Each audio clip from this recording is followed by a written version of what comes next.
I've been wanting to meet you the whole pandemic. Oh, seriously, yeah. Well, I've been quite out there. I've been a little naughty at times. I'm not worthy. Well, I woke up this morning to some fantastic news that Professor Jay Bhattacharya, maligned to hell and back, like myself and many others, back during the crazy times, has now been appointed head of NIH. Praise the Lord. So I had a great interview with him a while back in London, and he went through really succinctly the realities of that terrible period back in 2020, 2021. And I think it's a superb interview. I'm re-releasing it today on this great day for all of us, and hopefully more of the same. Huge privilege for myself today. I've come over to London from Ireland specifically to meet with Professor Jay Bhattacharya, a legend, if I may say so. Too kind. Well, no, in terms of rationality, logic, balance, and I noticed that you many times maybe pulled some punches, and quite rightly, to not give ammunition perhaps to the other side. I only say things that I believe are true. And not everything you believe is true, perhaps. You know. But I think as a founder or co-founder of the Great Barrington Declaration, I had such hope in September, October 2020 when I saw this emerging, and I saw 40, 50,000 doctors and scientists signing, as well as 700,000 public, but key were the doctors and scientists. I thought, yes, this is unstoppable, because this is not one or two cranks. We've got yourself from Stanford, we got Professor Kuldorf from Harvard, we had Sunetra Gupta from Oxford. The three pillars. Wow. But we might start with what actually happened when you came out with this. Yeah, so the idea was very, very simple, because it's the old pandemic plan. A huge risk gradient between the old and the young, some other age risk groups. Protect the old, protect the vulnerable. Lockdowns are on net harmful for the young, especially for children. Lift the lockdowns, protect the vulnerable, focus protection. Very simple idea. It caught on because it's the old pandemic plan. I believe that at the time, and even now, there's a consensus against the strategy we followed. The strategy of maximum panic, uniform lockdowns, suppression of the disease to zero as if it were possible, even though we had no technology to do so. I don't believe there was ever truly a consensus in favor of it. So when we wrote the Great Barrington Declaration in October 2020, that outpouring support for it happened because it was normal. It was what you would have expected from scientists looking at the parameters, this risk factors of the disease, the harms from lockdowns. This is normal would have expected. The official powers that be, the World Health Organization, the Tony Fauci at the National Institute of Health, Francis Collins, the head of the National Institute of Health, they viewed the Great Barrington Declaration as a mortal threat. 4 days after we wrote it, Francis Collins wrote an email to Tony Fauci calling me, Sunetra Gupta, and Martin Kuldorf fringe epidemiologists. And they employed propaganda techniques, including their deep connections with media, to essentially suppress us, to marginalize us, to controversialize us. Absolutely. And you know what? Google, I think, famously for me at the time, you were off the search engine for a few days until there was an uproar. But it was a crucial few days or a week where you could not find GB Declaration. Yeah, I mean, they worked very hard to suppress, because it had gone viral. Tens of thousands of doctors had signed it. It shattered the illusion that there was a consensus in favor of lockdown. And that's why they suppressed it. In order to create public support for a lockdown, they had to create this idea that all the scientists of the world, all the reasonable scientists of the world, were in favor of it. And if it's not true, if tens of thousands of scientists are against it, they're like prominent doctors are signing it, it's a common sense idea that's consistent with how we've dealt with other pandemics, well, then they have a major problem on their hands. a major political, small p political problem. And that's why they suppressed it, is to create the illusion of consensus that never existed in favor of lockdowns.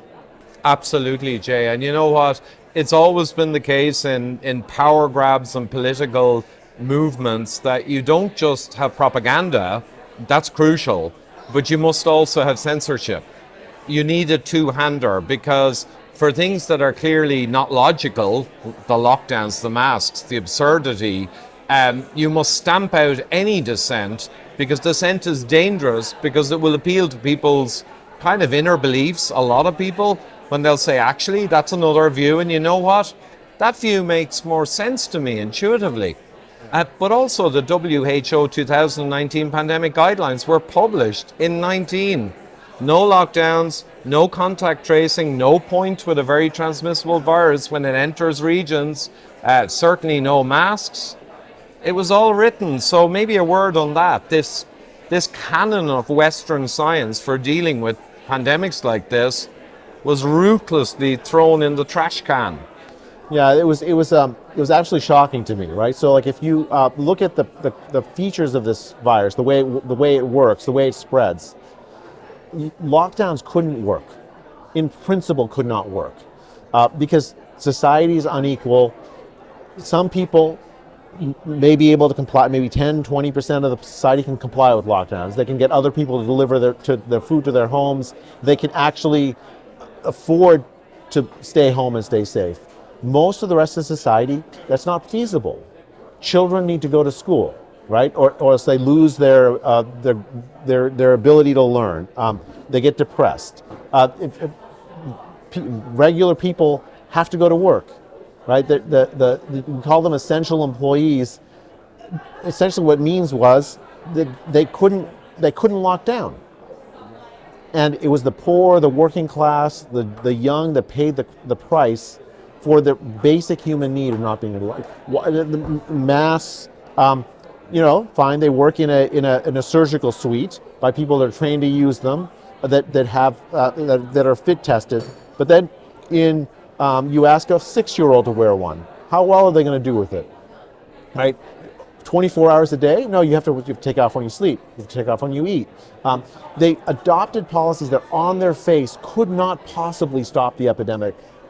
And they pretended as if it was immoral not to obey the commands they put in place. They weaponized, they meaning like the public health, weaponized empathy in order to create compliance with things that could not possibly stop the epidemic from, or even mitigate substantially. And the thing is, Professor Gigi Foster in Australia, I interviewed, and she published a paper on a cost benefit, which none of the authorities did.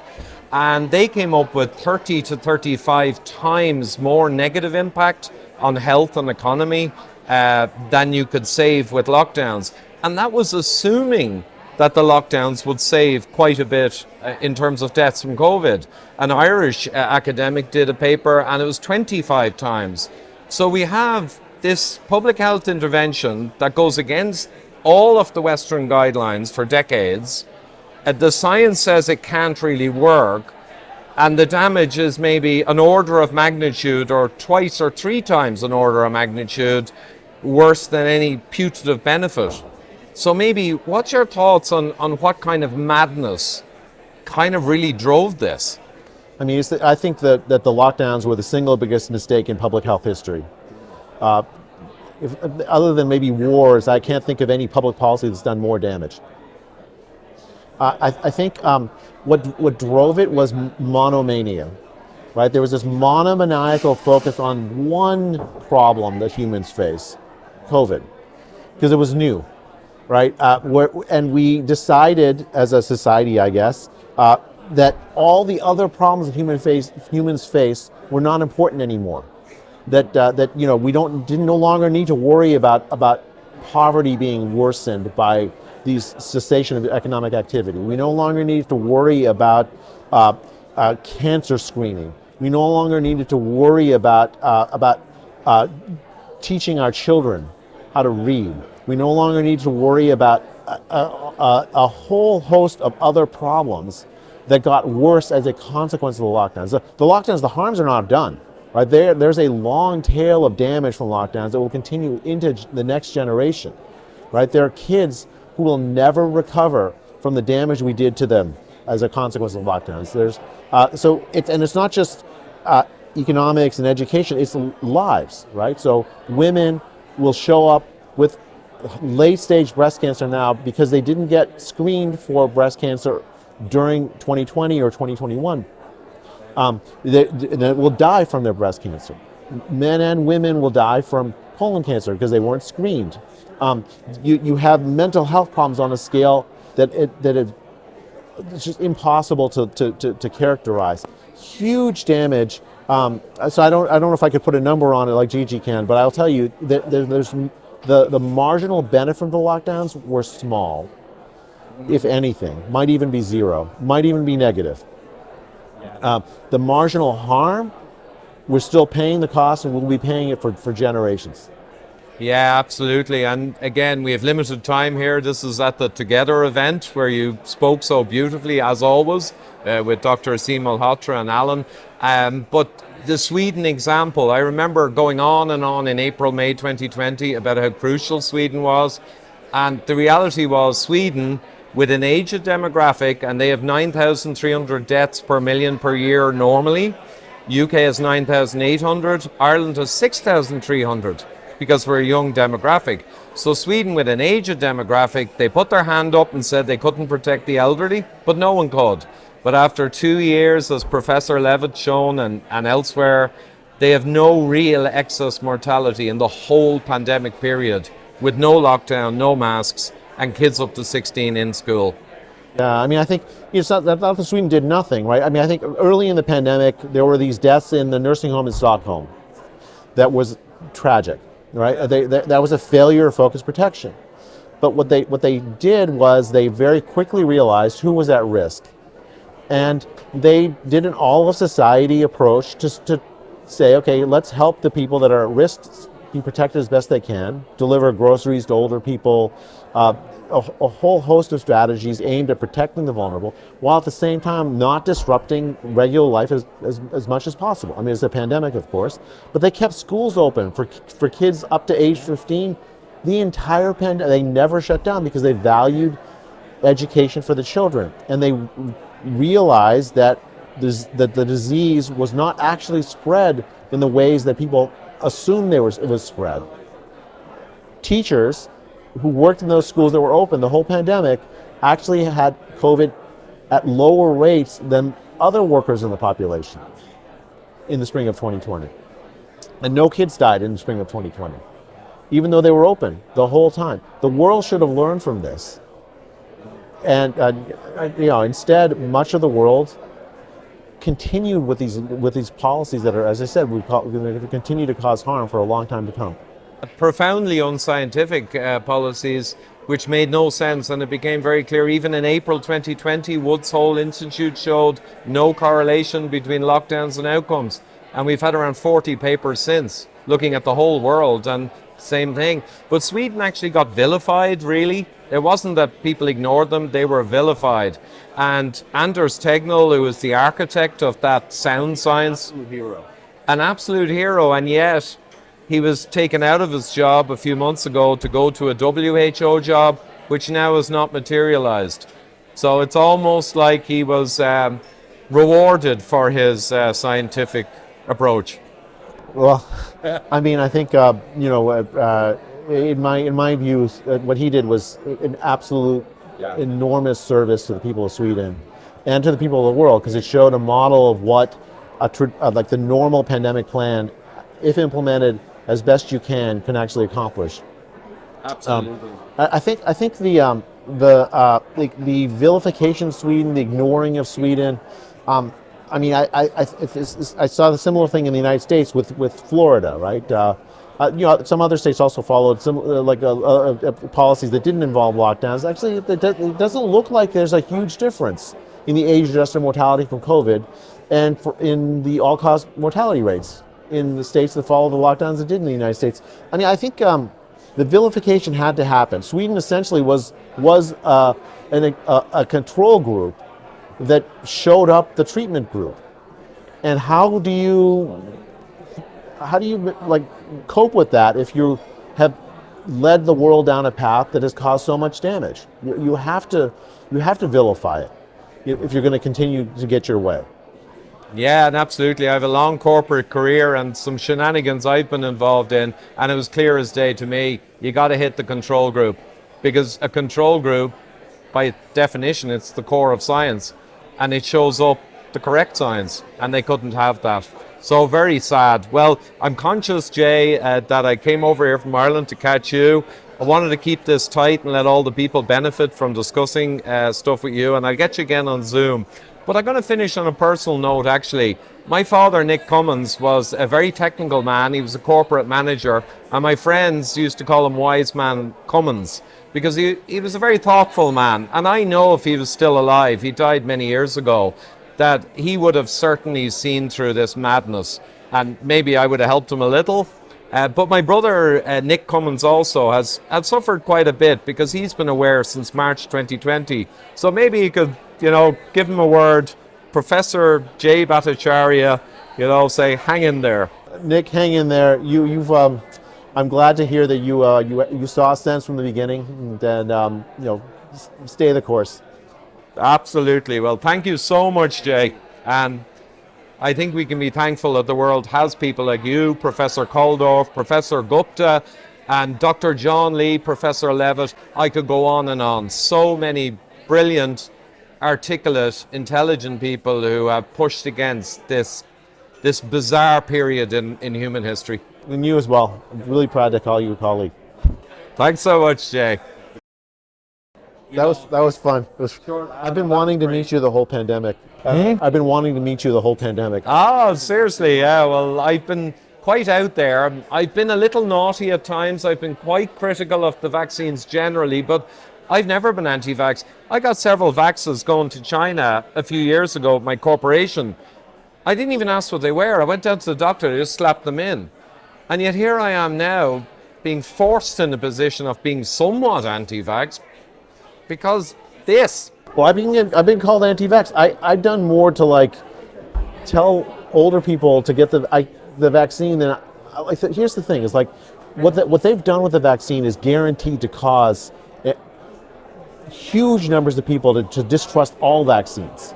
You heard it in this room. I know. It's tragic. It is crazy.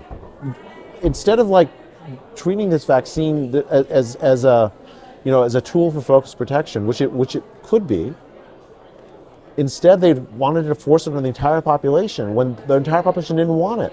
And there wasn't evidence that was necessary for the entire population to get it. No, it was surreal. And I interviewed in Switzerland a few days ago, Professor Beda Stadler, and he's been called the vaccine pope of Switzerland. He's an industry guy. And we had a conversation very similar to ours. And he just said from the start, it's immunology 101 has been trampled on. Well, just think about the vaccine and someone who's already had COVID. Right, the marginal benefit to someone who's already had COVID and recovered to getting the vaccine is small. Yeah. You can see it in the epidemiological data, and it makes immunological sense that it would be small. Very small, if there. So why push it on the entire population? The excuse you hear is, well, I can't tell if you are immune to COVID if you've recovered. Well, I mean, you can't tell if you're immune to COVID if you have the vaccine.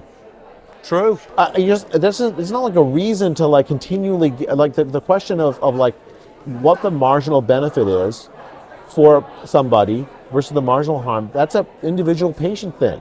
Of course. Instead of treating it like an individual patient decision, where you consider the personal harms, the personal benefits, and compare and make a decision. Instead, it was treated as a if I don't get the vaccine, then I'm going to harm you. I'm going to harm everybody else. When there was no evidence the vaccine stopped transmission. No. Right, and so the vaccine, instead of being a policy instead of being a tool, a technological marvel that could be used to protect the vulnerable, instead became this tool for social control and marginalization of vast populations. That's it.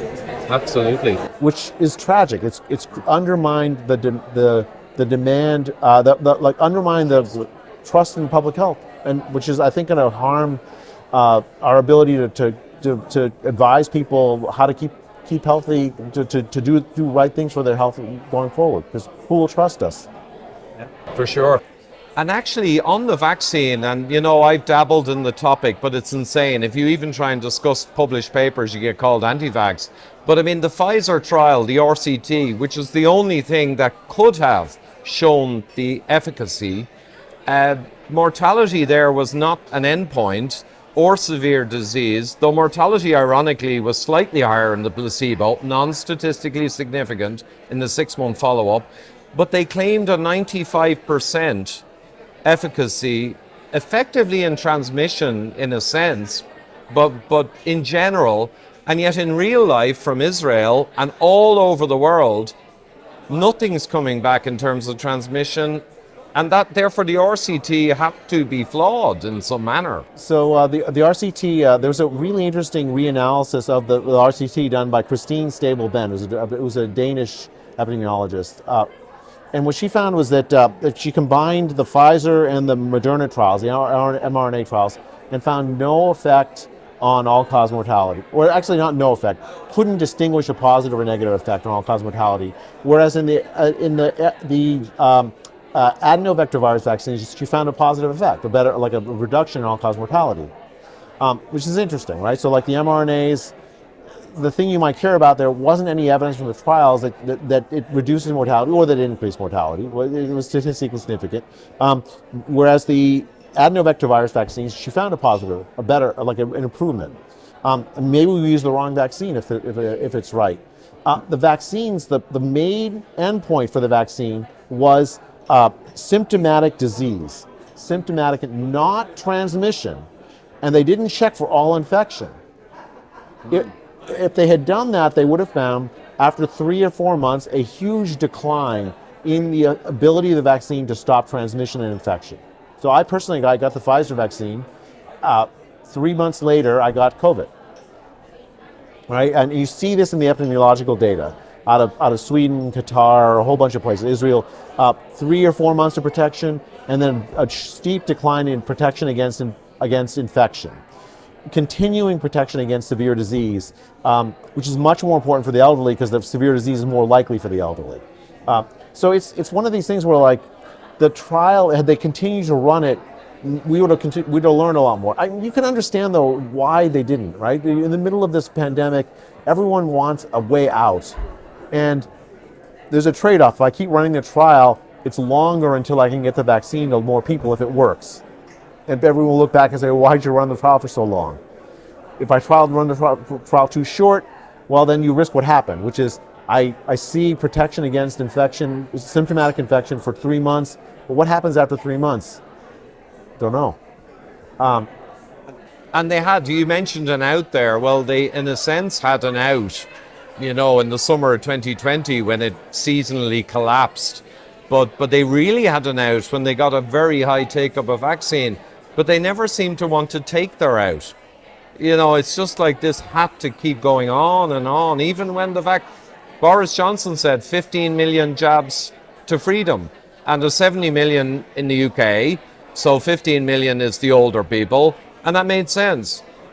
But then they went on and on. Now FDA wants 6 month to 4-year-olds. I mean, is this the monomania kind of madness? Or yeah, well, I think they thought they could use the vaccine to suppress the disease to zero. So if the vaccine actually permanently stopped transmission or infection, or even for a long period of time stopped it, it might have been, but a sufficient number of people would have had to be vaccinated, right? So in order for that to happen, the World Health Organization says herd immunity only happens by vaccination. So they assumed that it would work to stop transmission, but doesn't. Yeah, but then when it didn't work out for them, and they should have known from the technology, actually, my immunology guys in late 2020, they actually said, almost certainly this will not affect transmission in any reasonable way. But let's say they believed it might. They then went on to throw good money after a bad at a fever pitch. And it's cost the population enormously, right? They continued on with that error. Yeah. When they saw heavily vaccinated populations in Israel, elsewhere, starting to see waves again. That should have been the end of the idea that you could use the vaccine to suppress the disease to zero, that you could get the herd immunity with the vaccine. That should have been the end of that idea. But it was, once you have a ship moving in a direction, it's very difficult to turn it. And it was one of these policies that rather than admitting failure, they doubled down on it, causing tremendous harm by with vaccine passports, vaccine mandates, which I think have undermined trust in public health. Yeah, and they made no scientific sense from the start. But yeah, big ship, maybe like the Diamond Princess, which kind of gave us the answer before this thing even blew, of what the 1,000x higher impact to elderly versus younger, and basically a flu envelope level impact, maybe a little worse than your average flu, but certainly not really worse than 57 or 68 when that hit middle-aged people. It's kind of a crazy period. Do you think, finally, are we going to come out of it now? Are we going to be able to come out of it? Sorry, we're recording here. Sorry, yeah. I'll just finish on that one. So do you think we're going to be able to come out of this in any reasonable fashion in the coming years, or is this doubling down going to be so entrenched now, and the revisionism and lack of ever admitting the mistake, that we're going to really have an uphill battle? Well, I think it's an open question, right? So either it could go either way, right? I think, but I do. I have hope that when the political winds permit it, there will be an honest assessment of what happened. A much broader set of voices than made the decision will be in charge of that assessment. And then I don't think the data anywhere indicate that the policy you follow were a success. No one can say that with a straight face. And I'm going to argue as hard as I can for that honest assessment to happen, not just of like the origins of the vaccine, which I think, of the virus, which I think is coming, but also of the success and failures of the public health response, the lack of ethics in it, the doubling down on policies that could not possibly work, and the harm the poor, the vulnerable, and the working class. That has to happen for public health to maintain any semblance of credibility in the future. Yeah, essentially it can never be forgotten. Yeah. Okay, that's a good cut point for me to reinsert our earlier ending. I'm thinking, super stuff. Thank you so much, Jay. You can have a beer now and relax. And all these people want you anyway. Ivor, thank you so. Thank you. Oh, not at all. Listen, it was fantastic. And Sunetra, I have yet to meet. I was filming for our movie, and I happened to be in Oxford, but it didn't really suit. I would love to meet her. I must meet her someday. She's amazing. She's just incredible. That'll do it, folks. And I think we're seeing a big change now. We're seeing a lot of awareness. His appointment is fantastic, and others like that. I think it's really good times ahead if we all stay on course. And speaking of staying on course, it reminded me as I re-released this interview, all the travel I've done and a lot of expense incurred to get the messages out there. So I'd really appreciate if people could consider joining my Patreon or the other links below to support me. And I do monthly vlogs, or well, sometimes 2 weekly vlogs with all content unreleased and released, and also do Zoom meetings once a month for the higher level patrons, where we can go through questions on any or everything on health, fitness, geopolitics, intrigues, if you will, and macroeconomics as well, and just myriad different topics, even psychology and mental strength. So great if you could hop on there and support me, and huge thanks to my existing Patreons and PayPal supporters. So thank you.